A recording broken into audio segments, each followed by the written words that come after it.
When we add cues, think of the cue as the indicator of what you want the dog to do. For example, we say sit, we want the dog to sit on the ground. If we say come, we want the dog to come to us. We'll talk more specifically about what those things mean, but think about what your actual cue is going to be for the behaviors you want. You may have both a verbal cue and a hand signal. So for most of the cues for my dogs, I have a verbal cue and a hand signal that I can use. I want to be able to use those separately from each other. If I'm always giving a hand signal and a verbal cue at the same time, the combination of those two really is the cue for your dog. So we want them to be able to respond to either or, but not necessarily both at the same time, or you'll need to use both at the same time all the time. Many times people think their dog knows a specific cue. For example, sit.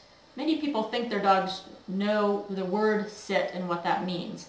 However, oftentimes the dog doesn't clearly understand it as well as the person thinks they do. I'll give you an example.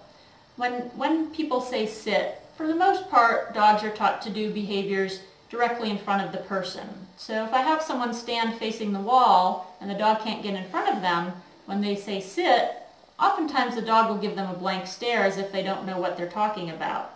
This is because the dog is used to doing sit directly in front of the person. Dogs don't generalize behaviors well, so just because they can do it in one specific context, for example, sitting in front of the person in the kitchen for a treat, doesn't mean the dog can sit beside them on the street waiting to cross a busy street out on a walk.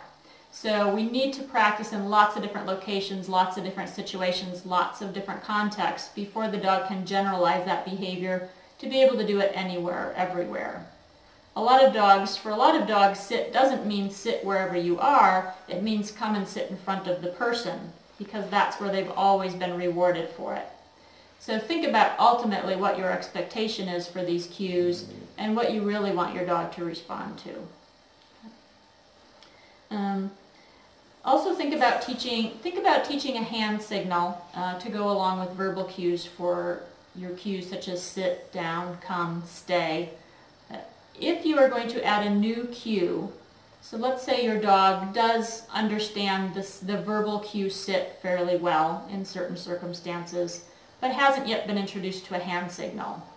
You'll start by introducing the new signal just before the old signal. So if I'm going to teach a hand signal for sit, I'm going to introduce the hand signal, wait a split second, and then give my verbal cue.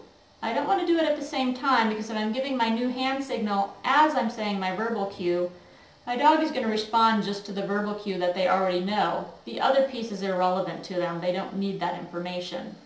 If I introduce it just before I say the cue that they know, they'll start to make that connection that this hand signal always happens right before the word that they've learned to know.